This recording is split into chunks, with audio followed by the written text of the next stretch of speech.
And if you think that the National Summit was not gender sensitive, you got it wrong. Because most of the women who brainstormed at the session spoke on sensitive issues that touch specifically on the unity, cooperation and development of the country, ranging from Mrs. Joy Okunu of Lagos State, Mrs. Charity Shakari, who came all the way from Kaduna State, and the Niger Delta activist Ankio Briggs, all spoke in support of the call for a national conference. They, however, raised issues of the motives behind the demand for such a conference, as well as the state of insecurity in the country.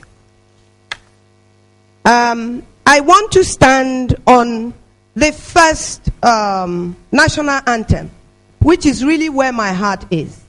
And there is one particular line that I hold on to. And it says, though tongues and tribes may differ, in brotherhood we stand. That is the Nigeria that I know. That is the Nigeria that I continue to belong to. That is the Nigeria that I respect. That is the Nigeria that I hope will stay together. But I am also not going to misinform anyone. I will not and do not intend to sacrifice who I am, which is an Ijaw person, and my region, which is Niger Delta, for the sake of Nigeria. Because nobody else is prepared to sacrifice their region for my people. We all together must form and rebuild a Nigeria that is equal, irrespective of number of where you come from. Knowing that we are different groups of people in Nigeria, knowing that when my representative goes there, I too will be protected. And for those who say you don't have to speak for the South anymore, marrying off, like Madame was saying, doesn't mean you're not a Nigerian. By my birth, it qualifies me to stand up in society to say I am indeed a Nigerian. I think that we need to talk. We need to talk about so many issues in Nigeria. Insecurity, I do not even see myself going into the north again and not seen as a Christian woman that is coming. We need to live together as one, and I think that we need to talk. We need to talk right now. As we talk about the Sovereign National Conference, what are the real motives of those rejecting, refusing, and not wanting the Sovereign National Conference?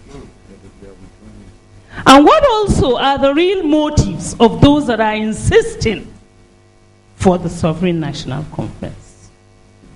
Nigerians. For as long as we keep personal, ethnic,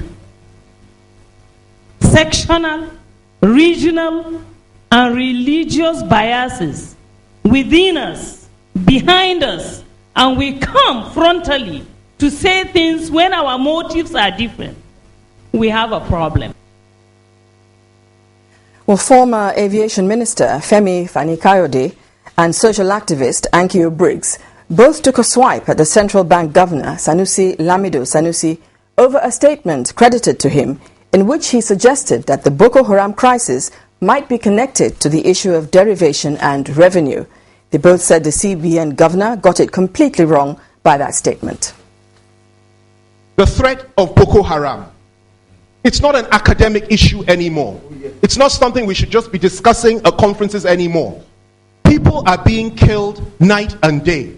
And I am using this forum to call upon this government to show strength when it comes to the issue of Boko Haram. No dialogue, no discussion, no let's sit down and talk. Enough is enough. It is time that the full force of the federal government of Nigeria not just comes against Boko Haram, but those that are behind them. We have some, and I have to say this, within this government, high places in this government, that have got up and said that there is a link between the issue of Boko Haram and their killing people and the issue of revenue allocation and the principle of derivation. This is unacceptable.